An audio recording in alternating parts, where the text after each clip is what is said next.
Habiba Fahodiye Black family, welcome back to another session here at the School of Urban Philosophy, where we are always straight up, straightforward, and straight to the point. I am Baba Imhotep, your host, and this is the Black Forum. As always, it's a wonderful thing to be able to engage with Black people. That's a wonderful thing. So I look forward to coming here weekly to engage the Black family. Tonight, as always, we will have a dynamic session. That's what the School of Urban Philosophy is all about. As you coming on as you coming into the session, please hit your likes. If you have not subscribed, please subscribe. Please share this video, invite your friends in. We have to do this together. We have to be about this togetherness, working together and in a very supportive way. If you appreciate this channel and this content, then all I'm asking you to do is to share this content, share this channel, invite a friend, a family member, invite someone in. So there are a few things I want to talk about that's happening in the world before I get into what the session is going to focus on. But one of the things I want to bring to your attention is the Congresswoman out of Texas, our sister, what's her name? Jasmine Crockett. I believe that's her name, Jasmine Crockett. So if you are not aware of this sister, just put her in YouTube, Google, some type of search engine. I'm quite sure she's going to pop up because she's pretty trendy right now. The reason I bring her, I mention her because of her stances that she's currently taking. And I think she's pretty young in terms of being in Congress. Okay. My sister, yeah, thank you. I appreciate that, Nikki Lenova. Thank you for making sure I'm good. So yes, the name is Jasmine Crockett. So I bring her up because she's taking a beautiful stance right now against the fascist government that we are currently experiencing. She's taking a stance, man. So I don't know how long that stance is going to hold up. So right now, I do applaud her efforts. I only hope that as she continues to navigate the waters of Washington, D.C., that she don't become tainted. If that sister don't become tainted, that sister going to be very, very, very powerful in the movement and the work that we have to do. So if you're not aware of this sister, please check her out. Just peep at her. We should be peeping at our people because all of us, may not always be down in the grassroots trenches. Some of us do fall behind enemy's lines, and we got some people that have fell behind enemy line that mean us well. So we can't count everybody out because they're over there on the other side. We got to understand that when you're fighting a war of any kind, whatever you can use as a weapon to defeat your enemy, then you should use it. Whatever instrument, whatever tool that you can use that would allow you to defeat your enemy, you should use. I say that because oftentimes we can become so African-centered and so Pan-Africanist that it gets like this. And we can't understand the use of politics in the terms of the electoral politics. We tend to rule it out altogether. It may not necessarily be our number one method that we choose to use, but we can't just say it has no use. That is a fundamental mistake to say it has no use. It's kind of like saying brothers and sisters in the hood are no good, so we don't focus on them. Right? That is a mistake. The task of the general, the revolutionary, the freedom fighters, the African-centered people, the Pan-Africanists, our task is to find a way. That's our task. Our task is to find a way, not to always conceive of what can happen or what won't happen. That can't be how we think. You know what I'm saying? That's like a brother that's behind the wall. He can never think that he can never get out. He can never just say, well, I'll never get out. Regardless how long he stay behind that wall, he must forever believe and strive to get out, you know, in a very just, moral way, principled way. So I say that to say, like, don't throw our towels in on our brothers and sisters, you know, who have stumbled behind enemies' lines. You know, all we can do is just hope that they stay, you know, that they stay clean. You know, that's the work. Hotep, brother, Asafo. Hotep, brother.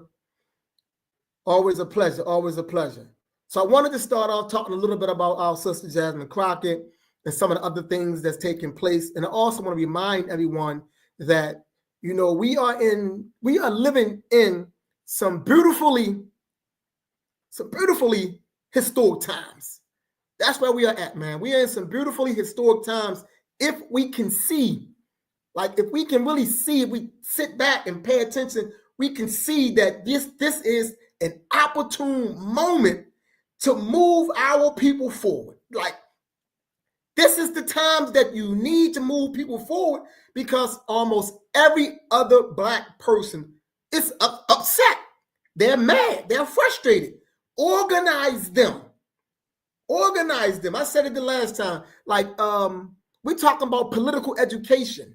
So political education tells us what? You know, you educate, organize, mobilize, agitate, right? Educate, organize, mobilize, agitate. Get out there and get some work done. You know what I'm saying? This is the time.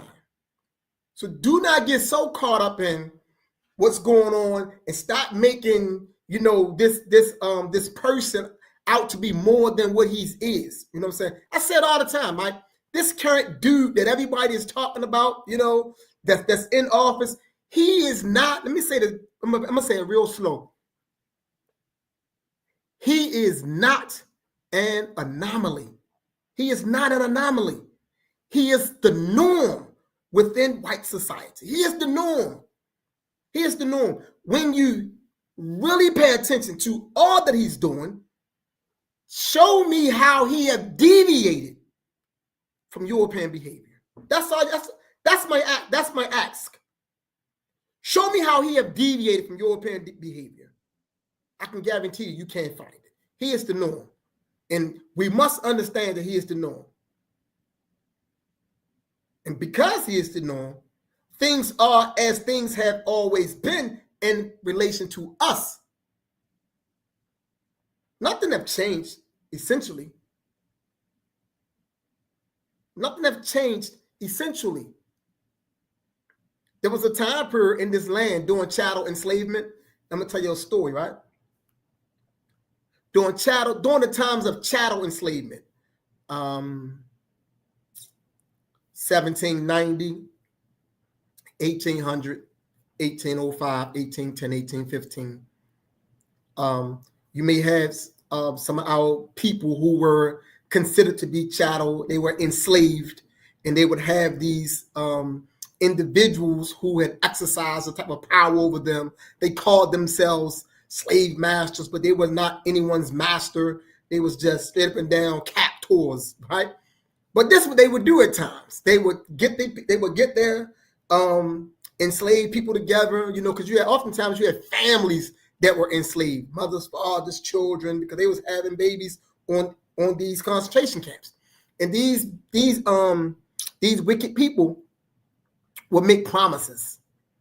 They would make promises to them. They would tell them that, you know, upon my death, when I die, you know, it's written in my will that you will be manumitted, you know, manumission. You know what I'm saying? We're going to manumit you, meaning they was going to what? Free them or grant them liberation. That's what they would say. And so what we would do, we would hear that sometime, not all of us, but some of us would hear that, and that would give us a false sense of hope.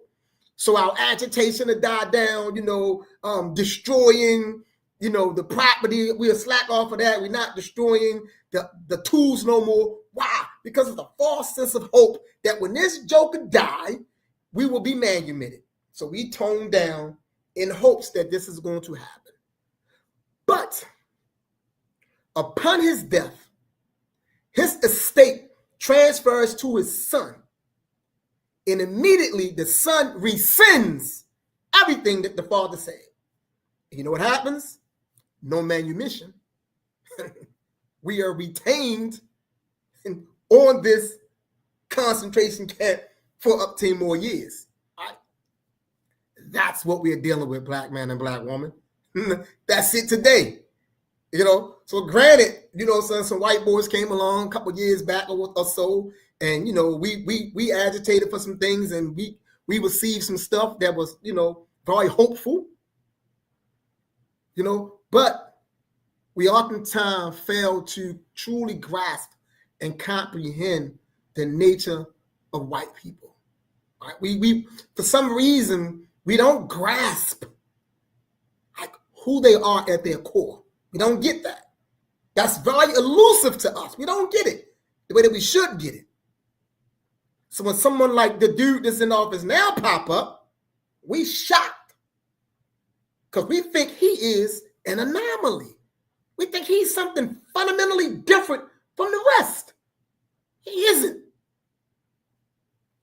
He's the full manifestation of all that have preceded him. That's what he is. So hopefully you understand that point, because I want us to do better. I don't want us just to not pour into us. I don't want us to think that we aren't the greatest thing standing on the planet Earth. We aren't the best. I don't want us thinking we're not. Oftentimes we get into this conversation about, we got to be careful. We shouldn't say we are the best. We should say we are the best. You know what I'm saying? What person don't go in the ring thinking that they're not the best?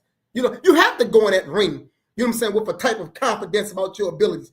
Now, that doesn't necessarily mean that you're going to win every fight, but you better go in that ring believing that you possess the abilities to win. You don't go up in no fight telling yourself that you can't win. Who does that? So why would we want to keep on stepping up as black people, not telling ourselves that we are the best?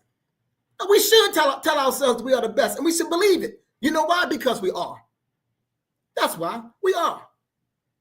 There's nothing like us. We are. We are very, very unique, and we should always appreciate that, appraise that, and celebrate that, and never apologize for it. So we are the best. We are the greatest. We are supreme, in the truest sense of the word. And I don't say any of that in comparison to anybody else, because nobody else compares to us. So I'm not making that statement in comparison to. I'm making that statement on the basis of who we are in the natural sense of what it means just to be us. To just be us means that you're the best. I'm not speaking in comparison to anyone, because I do not compare us to anyone. And that's the difference between many of us. Many of us too often want to make a comparison to others. We don't have to compare ourselves to nobody else. We just need to know who we are. We just need to know who we are. And that brings me to what I want to talk about tonight.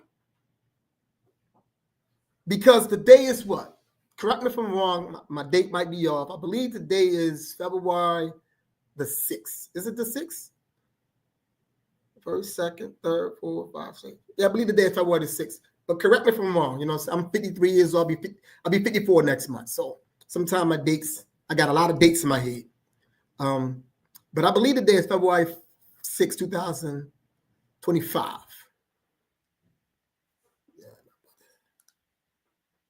Yes. Thank you, my brother. So this is the first Thursday of February. But February for Black people is Black History Month. And oftentimes when Black History Month come around, you'll find a lot of us actually taking shots at it. We take shots at it and we say things like this right here. Well, I don't celebrate Black History Month. I celebrate my history all year long. We say stuff like that. We say stuff like, they gave us the shortest month of the year. Why we got to get the shortest month of the year? We say things like that. And for the record, I said this last week, they didn't give us February. See, we give them too much power. We give them them too much power and we give them too much credit. And the reason we attribute so much to them, because we know so little about ourselves. That's why. We attribute so much to them because we know so little about who we are. So because we know so little about who we are, we by default assume that they have done everything. But that's by design, that's by training. You know, we have been trained to think that, but I'm here to break all that up to tell you the truth. And anything that I say about us, you can go and research it and you can verify it. That's who I am. I don't just talk. I don't shoot from my hip. Right? If I state it, you can verify. If you're willing to do the research yourself, you can verify. They didn't give us February. February is us. It comes from us. Dr. Carter G. Woodson chose February, and he had a reason for choosing February. He chose February on the basis of two things. If you read him, you'll see. He chose February on the basis of the fact that Frederick Douglass' birthday was in February, and because of Abraham Lincoln in February, right? So people were already celebrating during this time period. So when he inaugurated Negro History Week in the second week of February to coincide with the fact that Black people were already celebrating during that time period. So it made political sense. It made organizational sense. So that's why he chose the month. Now, let me correct something about Frederick Douglass. See, Frederick Douglass chose February the 14th as his date of birth. Now, what many of the people don't know is that Frederick Douglass, because he was a very studious man and he was sharp, right? Frederick Douglass coincided February the 14th with the birth date of Richard Allen, you know, the founder of the AME Church, because February the 14th was already being celebrated in Philadelphia in the 1800s, the late 1700s, the early 1800s. It was being celebrated as Richard Allen Day.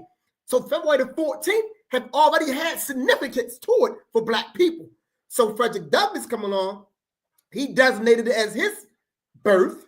And then when you get into 1926 with Dr. Carter G. Woodson, he inaugurated what? Negro History Week. Very, very essential. He was very smart, very attuned to do that. But it didn't take long. You know, Negro History Week became so popular very fast. So you give or take 1926, over the next 15 years, in the early 1940s, we are, as a people, we are already pushing for a month-long celebration. Black people had already been pushing for it. And about the time we got down into the 60s, you know, with the Black Studies movement coming into effect, you had Black college students all over this country pushing for a month-long celebration. But then in 1976, or roundabout, Carter G. Woodson's organization, the Association for the Study of Negro Life, History, and Culture, which was changed to the study of the life of African life and history and culture, officially made February Black History Month. So don't tell me about what no white people done for us. Now, did presidents come along and try to, you know, get on the bandwagon? Yes, that happened.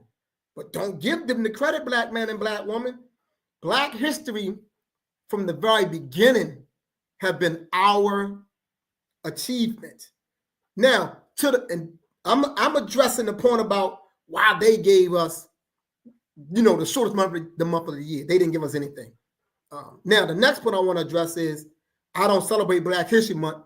I celebrate my history all year long. Now, that statement right there, that's a given, right?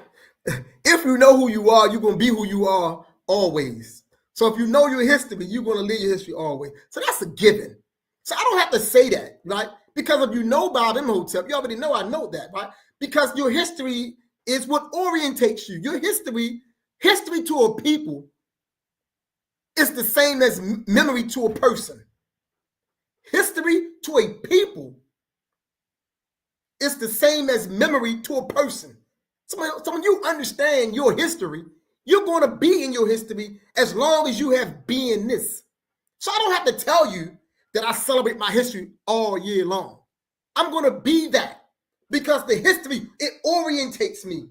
It centers me. It grounds me. The history does that, right? It becomes a barometer for me. The history, it informs me. It allows me to do what? To make informed decisions today about my people in relation to all other people, as well as giving me a view into what is to happen.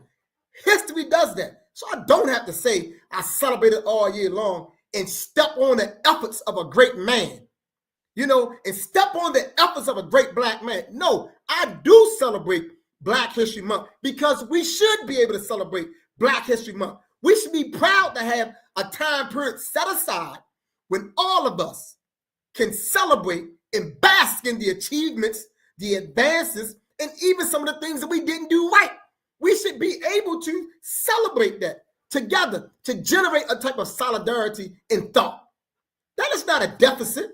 Black History Month is not a deficit. It is a credit to who we are. It is not a bad thing. It is a good thing. It is not a setback. It's an advance. We have to understand the importance of the work that our ancestors do that get us where we at. Black History Month is the time of year when some Black people are not going to learn anything about their history, their culture. That's the only time they are going to learn something. The same as Kwanzaa. You got some people that's only going to learn about African people during the time of Kwanzaa. So we can't step on that.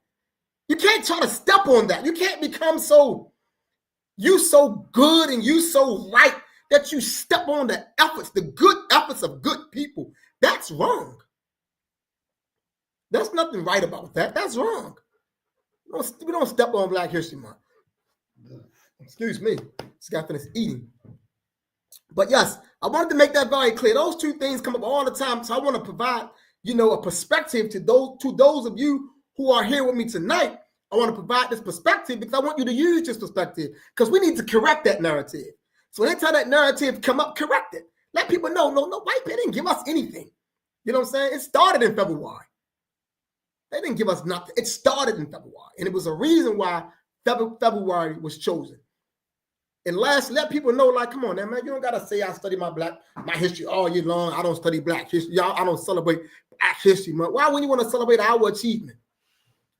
Like, so how do you know history and you unwilling to celebrate something that was made in history about us? Like, come on, that doesn't add up. We got to do better, Black man and Black woman. We got to do better. And we got to be very clear about who we are listening to. Because we're listening to people that's popular and you taking in all that rhetoric, and it doesn't make any sense if you put some thought to it. It doesn't make sense. It really doesn't make any sense at all. Those of us who profess to know, you talking about, we have scholarship, we're scientific, we're African-centered, we're Pan-Africanists, we're Garveyites, we're revolutionary, we're nationalistic, with all these wonderful things, but yet we're not willing to bask in the glory and the beauty of Black History Month? No. I think that is I think that's a political mistake.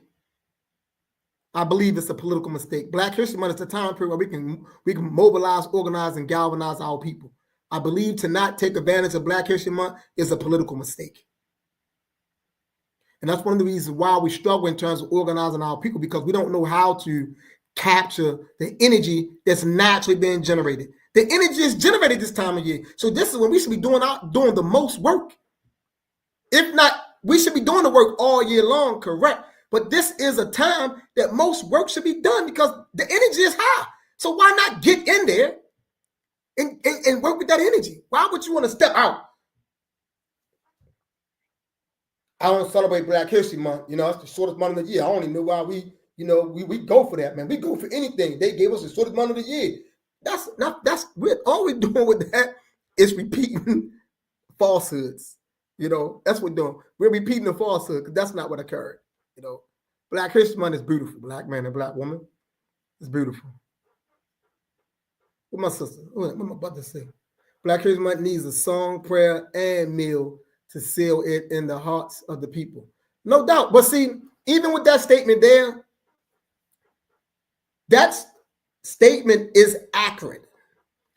But the work that statement implies, that's the work that we each got to do. Like your observation that you just made, you can do that yourself. Now, you may not necessarily create the song, the prayer, the meal, whatever, but you can do your part, right?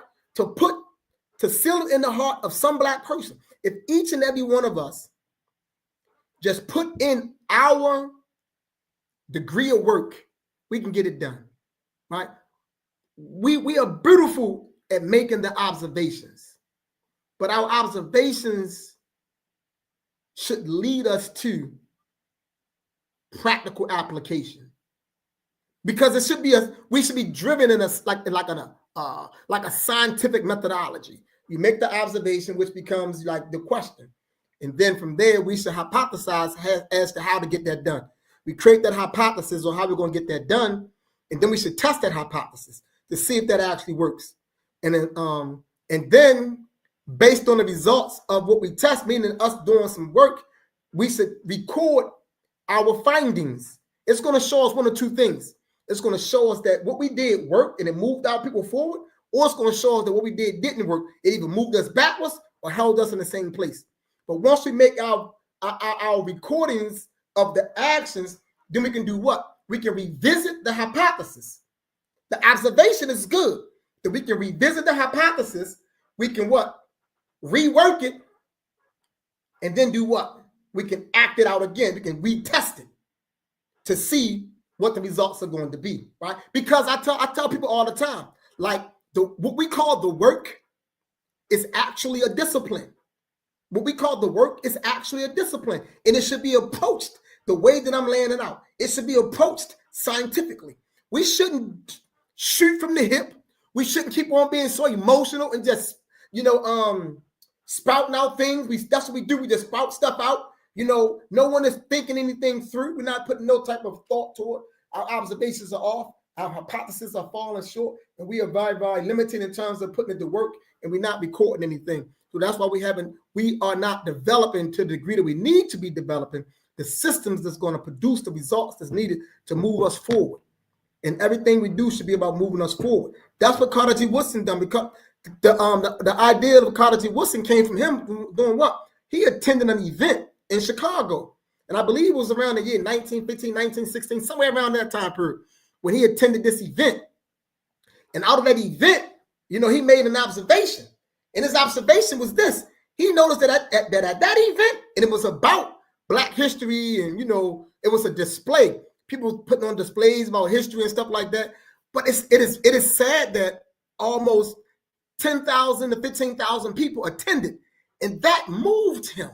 Like, wow, so many Black people from across the world came to see Black history presentations. That was his observation. Then he made an hypothesis, and he acted on his hypothesis, and he gets, Negro History Week, and the rest is history. And and there are many, many other Black men and women who've moved the same way, But let's talk about some of those instrumental people, man, in history that we don't oftentimes, or some of the things that have occurred in history that oftentimes we are not, talking about. And one of the things that I want to talk about tonight a little bit briefly, because I'm gonna try to touch a few things, but I want to try to bring to you some perspective that you can use, because that is the purpose of this particular channel here, the School of Urban Philosophy. We want to bring you information where it's right and exact, straightforward, straight up, and straight to the point.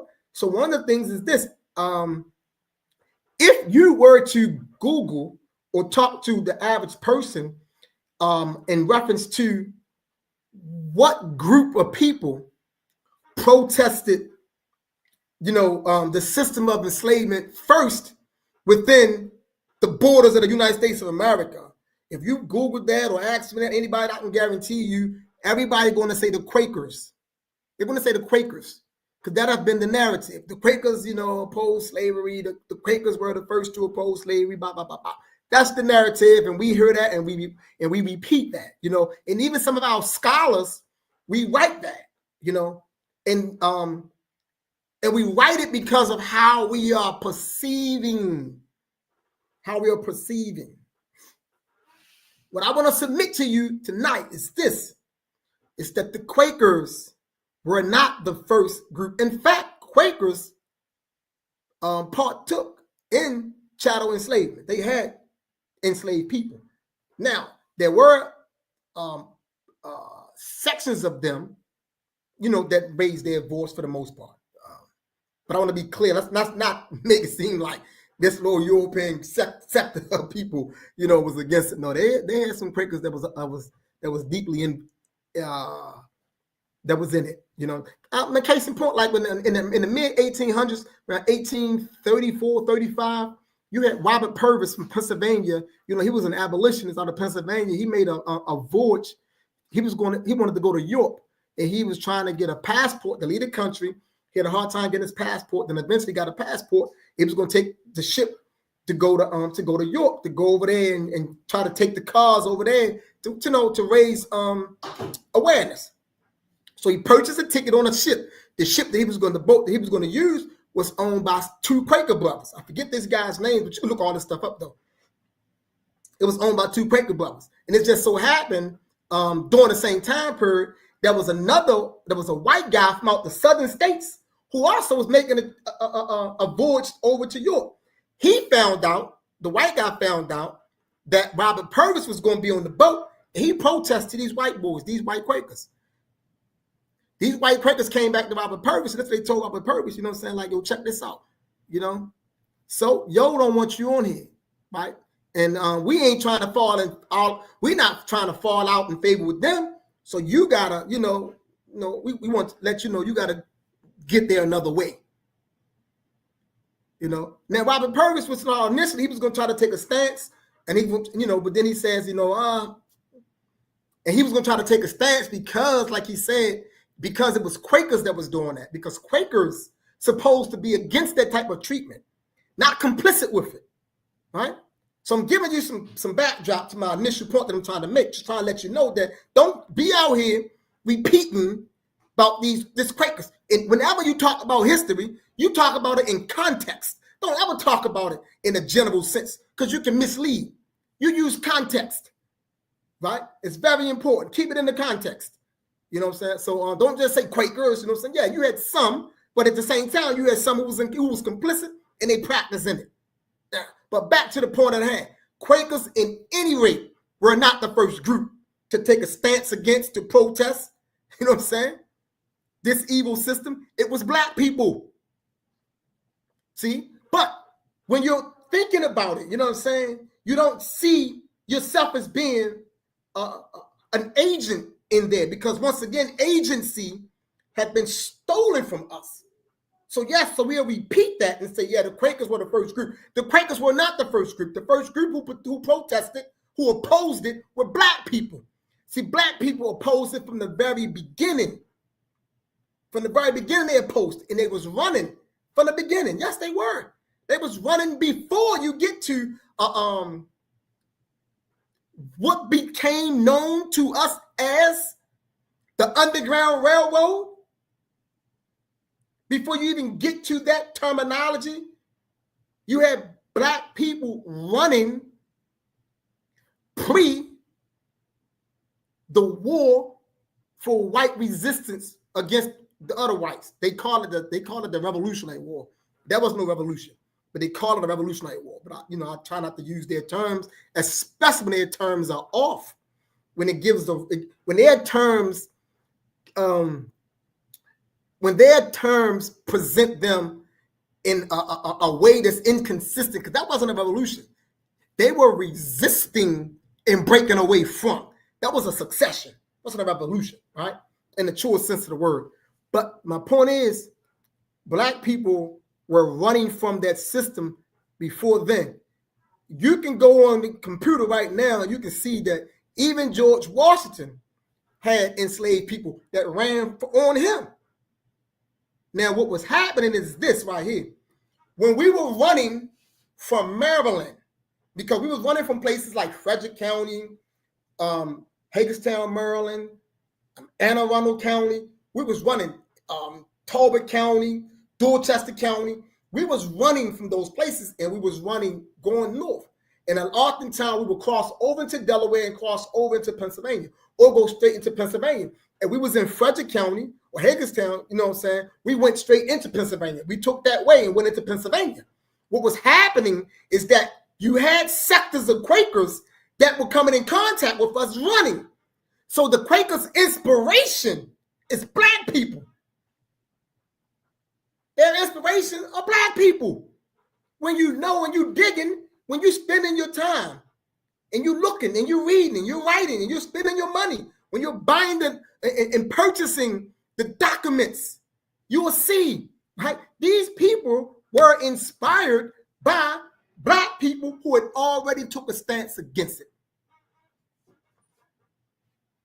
Now, what I'm telling you, this is a part of your history. So why wouldn't you want to know your history, right? This is your history. This is your history.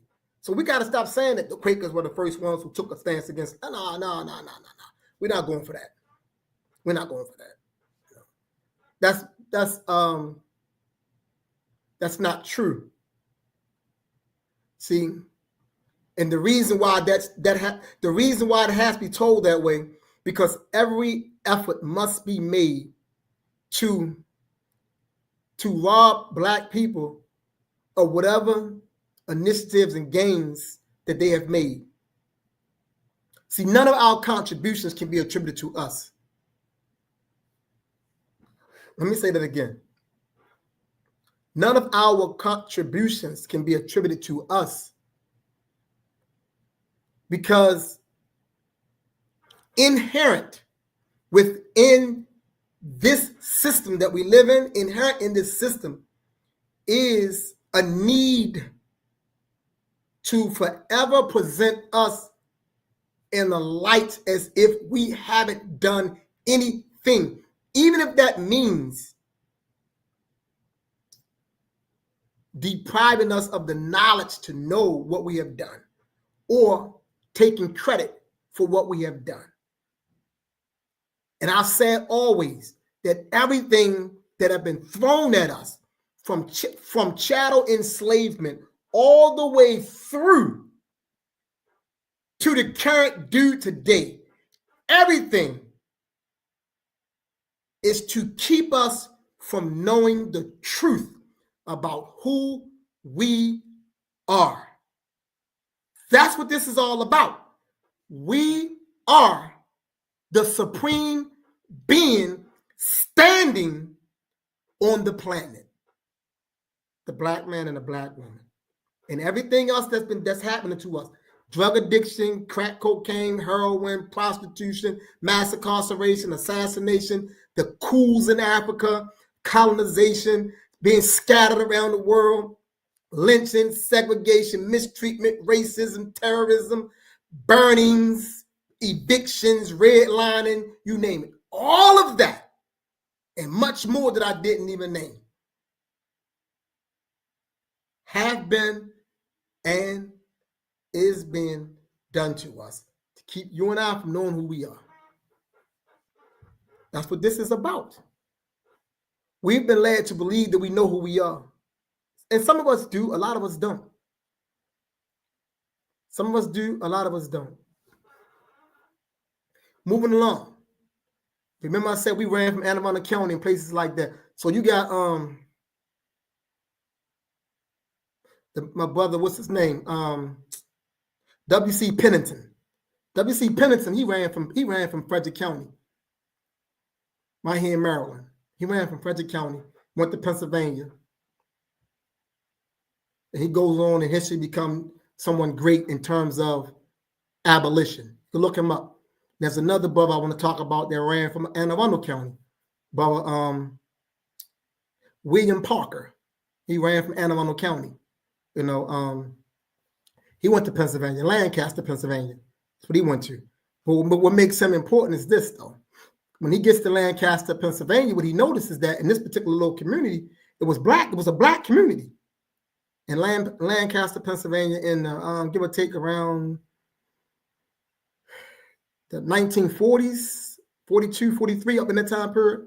I mean, 1840s, correction, because I'm in the 1800s. 1840, 1842, up in there, give or take.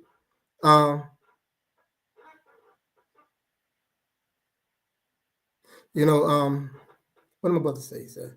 Baba James Smalls always tells us to study our history and embrace the mystery. Yes, that's what it's about. You know, our history going to demystify everything. You know, but yes. So William Parker. So when he gets to Lancaster, he noticed that it's a black community, and he has a wife too. His wife is Eliza, William and Eliza Parker. So he gets there, he notices that you got this community going on, got these black people going on, you know, but at the same time, you had what is known as, you got these up there, you got these slave patrols going on, and they moving about, and they kind of rampage in community every now and then, and you got folks that's coming in and kidnapping people and things of that nature. And what he did, he organized a self-defense organization in Lancaster. You can look it up, you know what I'm saying? So he organized something that was similar to the Panthers, and it was just in the 1840s, give or take, right? So he began to organize because the people, they recognized and saw him as a natural leader, you know what I'm saying? You know, and he quickly moved to that leadership position, and he took it on with honors, you know, to make sure that the community was organized, making sure they was together, making sure they had processes put in place, and making sure that the whole community was armed in some capacity. He made sure everybody in the community was armed in some capacity. If you didn't have a firearm, you needed something. You had to get you a knife. You had to have something, man, something that could harm an enemy, right? So everybody was armed, and they all had what is known as, he organized them where so they had a signal, a call, and the call was, I think it was a bell they would use, and the bell always would alert the community that a patrol was here for the most part. And so as people were, you know, running from Maryland and places like that and coming into Lancaster, it was bringing them in, making sure they was good. And it just so happened you had 4 guys that had ran from Baltimore. At the time it was called, so they ran from, so let me be correct, right? So they ran from the Gorsuch plantation, which today that plantation would be in Baltimore City. But in this particular time period, Baltimore County extended that far into the city. And it was over there near Harford Road in Baltimore City, right? And they still have a street that's named after this guy over there, Gorsuch, something to that effect. But so four guys had ran from Gorsuch, and they ran up, you know, to Pennsylvania, whatever. They got brought in. They was in Lancaster, and William Parker made sure they was good by giving them refuge in his home, because that's what they did, man. They was looking out for each other. They was tight. So he gave them refuge in his home, and he kind of prepped them as to what was going on, how we moving up here, how we getting down. He let them know, like, listen, you ain't got nothing to worry about, because we're not going to turn you over, and we're not going to let nobody come in and take you out here either. So just, you know, be with us. And so they there in Lancaster doing their thing, whatever. And some kind of way, Gorsuch had got word, I don't know how, but he found out where they was at. So he comes to Pennsylvania, and he went to, you know, I think he went to the courthouse, whatever, to get the constable, you know, and all of them that come to help him out. And then they came to Lancaster, and they, in some kind of way, they looking for these 4 guys, and they end up at William Parker's house, and they want William Parker to turn these guys over to him. All right. So it's, you know, it's Gorsuch, Mr. Gorsuch, you know, his son. I think he had his nephew. He had some other people with him. He had the constables. It was a whole bunch of white folk, and they had the door, and they, you know, demanding, you know, asking about these people. He's using the term my property, my property, that. So William Parker is standing there talking to him, letting him know, like, man, you need to go ahead and bop up out of here, because you ain't getting nothing up out of here, man. You know, go ahead and get up out of here. So, you know, Europeans are Europeans. They're highly arrogant, right? They're highly arrogant, and their arrogance is a weakness. So because he's arrogant and nasty, you know, he's low down. So he's he's getting vile now. He's getting vile. He's getting angry. He's using invectives and all this stuff to William Parker. But William Parker not backing down because, I'm not afraid of you. I'm a free man. I'm about to crack your head because he got a weapon. I'm about to crack your head up here if you don't go in and get him out of here. So they got their little weapons too. So his wife, Eliza, she asking him like, yo, William, want me to call the people? Want me to hit the horn or whatever? He like, nah, hold on, don't hit the horn yet. You know what I'm saying? So he's standing there still trying to talk to this dude.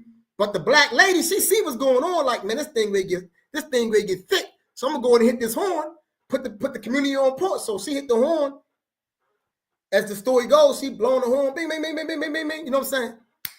Organized, efficient, prompt, on time. And that's why I keep telling black people, you gotta learn to be on time. You gotta learn to be on time. Because they was on time. They heard that sound and bam, it said like 88 of them showed up. All of them armed. Picks, hammers, shovels, knives, a little bit of weapons, so on and so forth. And the Europeans, been arrogant as they are, they took a shot at the wife. They were trying to prevent the wife from setting off the sound. They took a shot at her.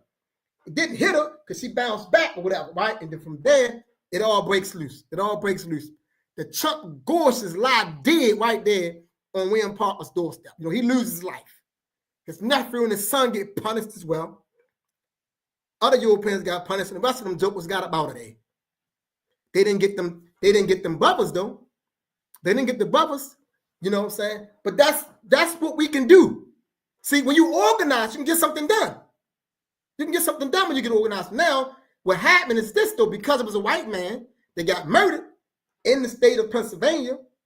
It's a big thing about it. So Elijah, William and Elijah, they went on a run. They left Lancaster and went to Canada, because they felt like they was being singled out as the leaders. They felt they knew they was going to come for them. So they flee, went to Canada. They come into the town and they arrest pretty much everybody was involved, and they locked up it's reportedly two white Quakers were there as well. They got arrested. So they arrest everyone. Long story short, no one was found guilty. No black person was found guilty. There was no evidence to support anything. They was all released back into Lancaster. William Parker and Eliza Parker in Canada, and they continued to do abolition freedom work. It's called the Christiana. They call it the Christiana Massacre or the Christiana Riot. When you're riding up 95 North, you ride right past Christiana all the time.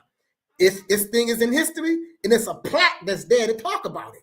You know what I'm saying? So, we are the greatest, man. And so that's why we can't let nobody keep on talking about, we not going to celebrate our history. You know what I'm saying? This history is rich. This history is rich, man. Why wouldn't you want to talk about this history? So I wanted to introduce you tonight to William Parker.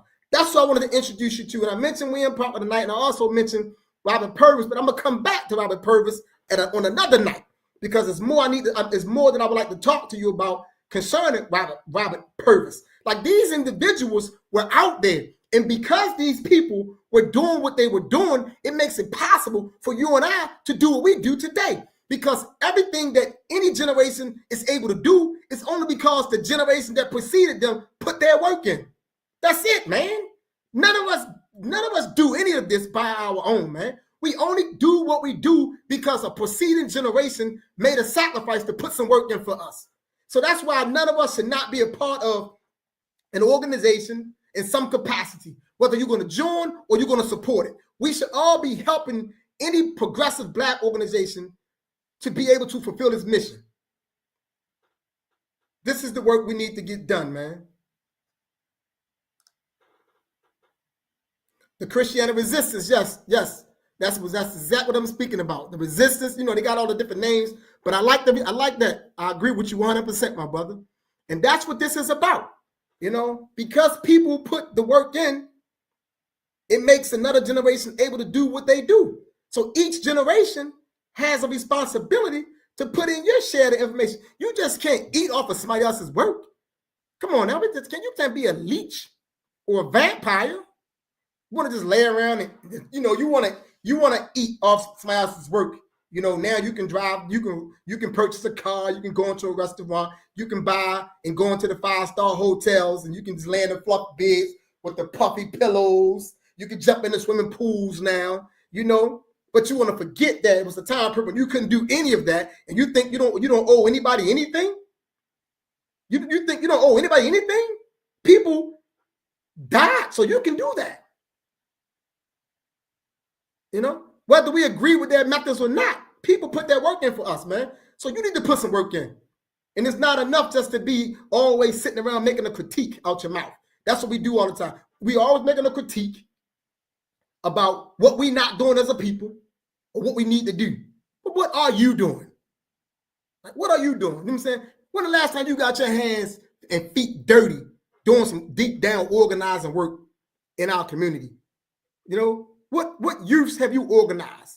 The ones that give you a hard time, the ones that call you old, the ones that buck back at you, the ones that's being negative, the ones that's being disrespectful, but don't know they disrespectful, the ones that's hurting your pride. Tell me about those groups that you work with and you work through that and move them. Tell me what schools you have worked inside when them children ain't trying to hurt anything and they running rampant, throwing paper balls all over the place, cussing and fussing and fighting. Talk about that. Let me know. Have you been in that? You know what I'm saying? What prison have you been inside of and working with? Like, what work have you done that gives you the right to sit around and just make a critique about what we're not doing or what we need to do more of? Right? If you can make a critique, then you need to tell yourself what you need to be doing. That's what this is about. Everybody that I talk about in our history, they put the work in. They put the work in. So we got to put the work in. That's what makes the history move. You know, history is what? It's the manifestation of a people exerting their will upon their environment. You know, that's what makes history. It's people acting upon their environment to transform the environment. That's how history is made. And only active participants make history, not the spectators. Not the spectators. The active participants makes history. We got to be involved. We got to be involved. And we got to see the good in us. We got to see the good in us. Can't always see our bad. You know?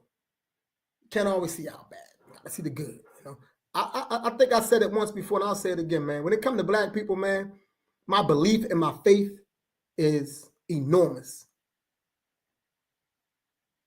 And let me be very clear. Because naive, I'm not. Because I've been burnt. I've been betrayed. I've been shot. I've been defrauded by Black people. But you know what I know? Those people who did that are a very, very, very, very small minority in relation to us as a people. And I know that those behaviors don't represent us as a people. So I have not lost faith in us because I had a few bad experiences. Patch yourself up. Grow through your wounds so your perspective isn't colored by pain and hurt. Let me say that again. Patch yourself up and grow through your wounds so your perspective, your outlook on life is not colored by hurt and pain. Because some of us see the world through hurt and pain. And because we see the world through hurt and pain, our rationalizations is layered with hurt and pain. Our reasoning is layered with hurt and pain. Our logic is layered with hurt and pain because we haven't worked through it, right? We haven't worked through it. Grow up. You know, grow up, get stronger, get better, right? And dig more into your history and your culture because your culture is your healing mechanism. Your culture is your safe place of refuge. Your culture, right? That's what you have to dive into, your culture. That requires intentionality in time.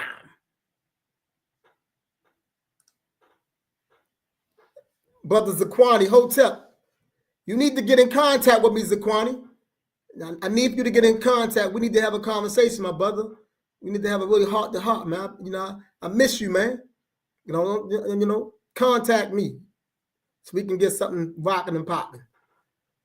But black man and black woman, hopefully I've said something here tonight that you can live with, that you can use. I like to be useful. I like to bring forth information that you can use, that can move you forward, that can help us grow and evolve. All of you who are here tonight, if you have not already liked the video, please like the video. Please share the video real quick. Just share it. That's not going to hurt you to do so. If this is your first time being with me, subscribe to the channel. Subscribe to this channel. I got some links in the channel. I put my website here. I put it in again for those who don't know.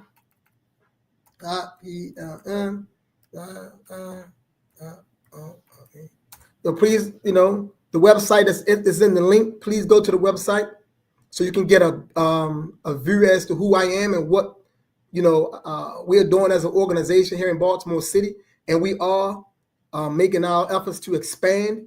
So if you're ready for to undergo a strong process of re-Africanization, and you want to bring a PLM to your city, to your state, a chapter there, to do the work, not just to say you have a chapter to do the work.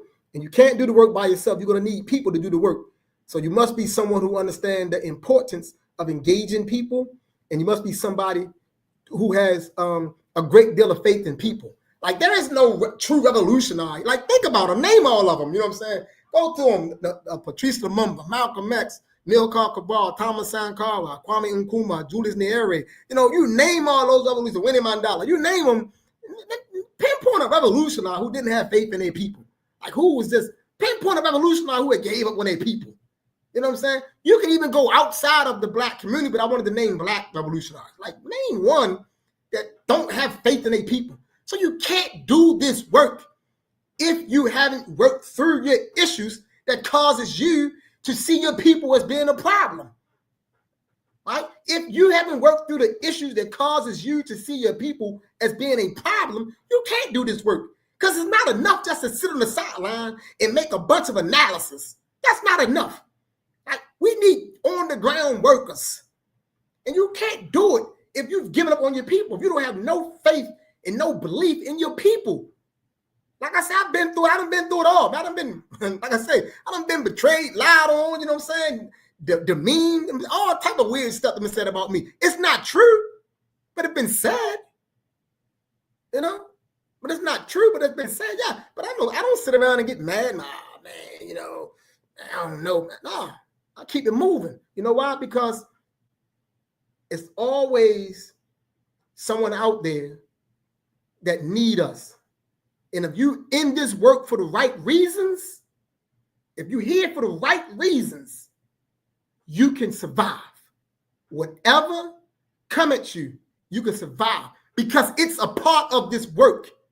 It's like saying, I want to go to war, but I don't want to get shot. Then you get shot 3 times and then you give, oh man, you know what I'm saying? No, if you say you want to go in that battlefield, expect to possibly get shot. You want to box, but you don't want to get hit. That's a contradiction. You want to do revolutionary work, freedom fighting work, but you don't want people to turn on you. You don't want people to betray you. You don't want people to abort. It's going to happen. It's a part of the process. But you don't do the work for anyone else. Do this work because you know that it's noble, because you know that it's righteous, and you know that it's consistent with your ancestors. Don't do it for Baba Imhotep. Don't do it for Jimmy. Don't do it for Jill. Don't do it for Katie. Don't do it for Bill. Don't do it for Kwame. Do it because you know it's noble. Now, we can be inspired by other people, but your principal motivation must be the fact that you know that the work is noble and just. And that's what you align yourself to. And then you ain't got to worry about always feeling down when you don't get acknowledged. You know, you do know how many people I have literally lifted up that do not acknowledge me? I can care less, because that's what we're going to do. You know what I'm saying? We're going to do that. We're going to learn from you and then go off and present ourselves to the world like no one taught us anything. I learned it on my own. That's what we're going to do. But I don't really care about that, though. So you can't always be looking for accolades. You can't always be looking for somebody to say, good work, I appreciate you. Because that stuff ain't going to be forthcoming. It's not going to be forthcoming. And you can't get all flustered because you don't get that. I don't get all flustered when that stuff don't come, because it rarely comes. But I don't do the work for that. That's not why I do the work. That's not why I come on here, every Thursday, providing nothing, no emergencies pop up in my life, because I'm a husband and I have children and grandchildren, and I still have a mother that's elderly. So things do crop up that cause me sometimes not to make it. But if nothing pop up, I'm here every Thursday, because I love my people, man. And I love being able to just bring some information to you that I know you can use in some capacity. That's what this is all about.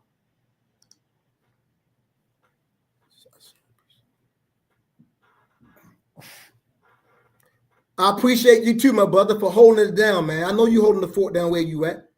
I know that. I'm very aware of that. Hold the fort down, Asafo. Continue to do what you do, and just know that you got a force behind you. You're not by yourself. Just know that.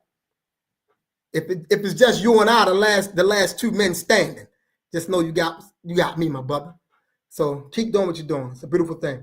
So we have now 2 minutes beyond our 10 p.m. mark, and we must make our way to our conclusion. As always, black man and black woman, we must stay the course. We must stay the course. We must stay the course. Stay true to who you are. Stay true to who you are. Never give up. Never give in. Never quit. That's not what this is about. Until next week, same place, same time. As always, School of Urban Philosophy, where we are always straight up, straightforward, and straight to the point. A beautiful Hodie and race first.